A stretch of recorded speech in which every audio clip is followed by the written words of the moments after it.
प्रिय भाइयों और बहनों, प्रभु यीशु मसीह के पवित्र नाम में आप सबको मेरा नमस्कार। प्रियजनों, नीति वचन अध्याय 16 हमें एक अत्यंत महत्वपूर्ण सत्य की ओर ले जाता है। मनुष्य योजनाएं बनाता है, परंतु परमेश्वर का उत्तर और दिशा उसके ही हाथों में है। आज हम जिस दुनिया में जी रहे हैं, वहाँ लोग अपने भविष्य की योजनाएं बनाते हैं, रणनीतियां तय करते हैं, सफलता के लिए दौड़ते हैं, परंतु अक्सर यह भूल जाते हैं कि सारी बुद्धि, मार्गदर्शन और परिणाम का स्रोत परमेश्वर ही है। नीति वचन 16 1 से 8 हमें 3 बड़ी सच्चाइयां सिखाता है। पहला, मनुष्य योजना बनाता है पर मार्ग परमेश्वर ठहराता है। दूसरा, दिल की हर बात पर परमेश्वर की जांच होती है। और तीसरा, परमेश्वर के साथ चलना लाभ से भी बढ़कर है। आइए अपनी बाइबल को उठाते हैं और वचनों को गहराई से समझते हैं। देखते हैं वचन 1 और 2।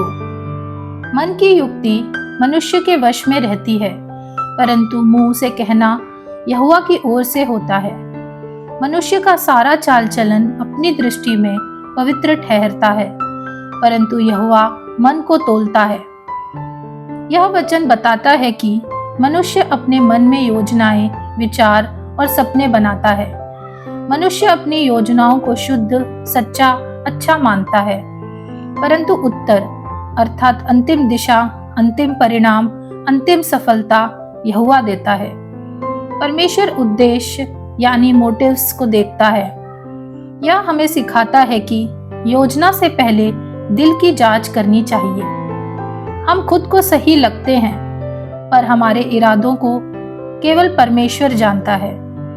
योजना बनाना बुरा नहीं है, लेकिन अपने प्लान का अंतिम फैसला ना लेना। अंतिम अधिकार या फैसला परमेश्वर के पास है। जैसे याकूब 4:15 कहता है, यदि प्रभु चाहेगा तो हम जीवित रहेंगे या यह या वह करेंगे। प्रियजनों, काम की मात्रा नहीं, काम का उद्देश्य परमेश्वर को प्रसन्न करता है।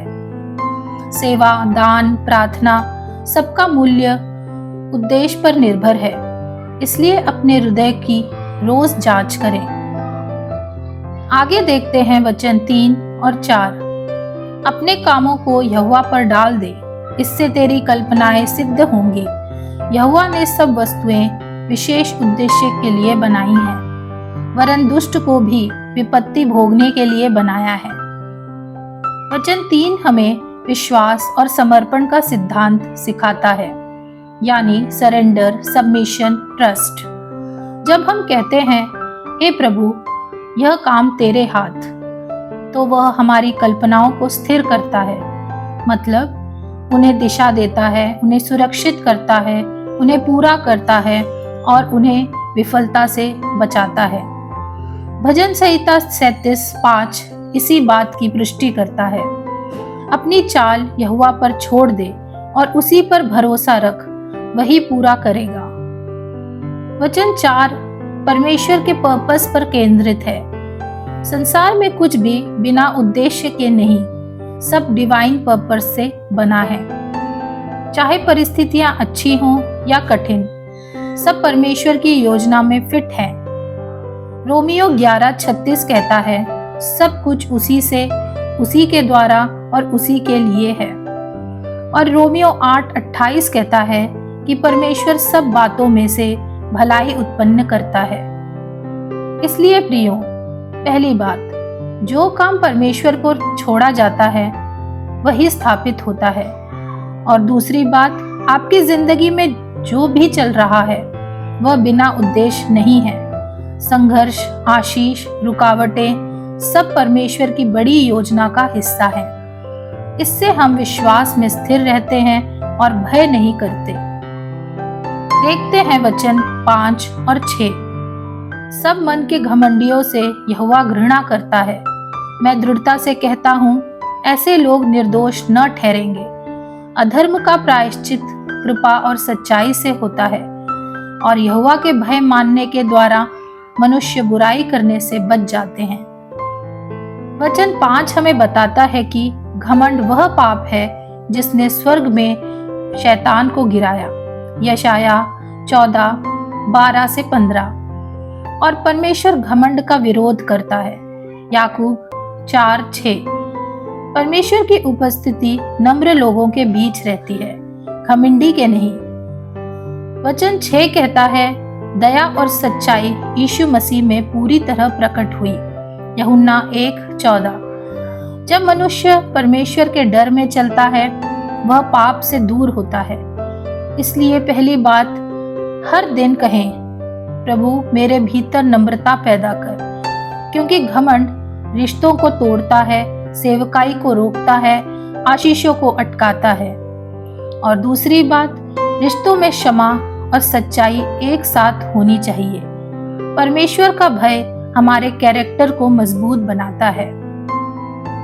देखते हैं वचन 7 और 8। जब किसी का चाल चलन यहोवा को भावता है, तब वह उसके शत्रुओं का भी उससे मेल कराता है। अन्याय के बड़े लाभ से न्याय से थोड़ा ही प्राप्त करना उत्तम है। यह वचन बताता है कि परमेश्वर जीवन में शांति का स्रोत है। जब हम परमेश्वर को प्रसन्न करते हैं, तो वह अदृश्य रूप से हमारे विरोधियों को शांत कर देता है। भजन संहिता 23:5 कहता है, तू मेरे शत्रुओं के सामने मेरे लिए मेज बिछाता है। परमेश्वर आशीष का मूल्य धन से नहीं, धर्म से मापता है। ईमानदारी और पवित्रता परमेश्वर के लिए असली धन है। इसलिए प्रियो, कम कमाई लेकिन ईमानदारी, कम सुविधा लेकिन धर्म, परमेश्वर की निगाह में यह अधर्मी की बहुतायत से कहीं बढ़कर है। नौकरी, व्यापार, मिनिस्ट्री, हर क्षेत्र में इंटीग्रिटी मुख्य धन है। इस कारण हमारे शत्रु भी शांत हो जाते हैं, क्योंकि हमारे मार्ग परमेश्वर के मार्ग बन जाते हैं। प्रियजनों, नीति वचन 16:1-8 हमें यह स्पष्ट सिखाता है कि जीवन की योजनाओं का केंद्र परमेश्वर होना चाहिए। हमारी दृष्टि सीमित है, परंतु परमेश्वर की दृष्टि अनंत है। परमेश्वर हमारे कामों को तभी स्थिर करता है जब हम उन्हें उसके हाथों में सौंप देते हैं। परमेश्वर को संतुष्ट करने वाला जीवन ही वास्तविक शांति, सुरक्षा और सफलता को जन्म देता है। अधर्मी लाभ टिकता नहीं, परंतु धर्म की थोड़ी आशीष स्थायी और संतोष से भरी होती है। इन वचनों में अंतिम संदेश यही है कि जो व्यक्ति परमेश्वर की इच्छा में चलता है, उसकी योजनाएं स्थिर रहती हैं, उसके शत्रु शांत हो जाते हैं और उसका जीवन आशीष से भर जाता है। तो आइए अपने मन को तैयार करें और प्रार्थना में चलें। स्वर्गीय पिता, हम तेरा धन्यवाद करते हैं कि तू हमारे जीवन का मार्गदर्शक और योजनाओं को स्थिर करने वाला परमेश्वर है। प्रभु, हमें ऐसा हृदय दे जो हर योजना, हर विचार, हर कदम को तेरे हाथ में सौंप दे। हमें अहंकार से बचा, दया और सत्य में चलने की शक्ति दे। हमारी चाल को सीधा कर, हमारे शत्रुओं को शांत कर और हमारी थोड़ी सी कमाई को भी आशीषमय बना। हमारा जीवन तेरी महिमा के लिए हो। यीशु मसीह के नाम में आमीन।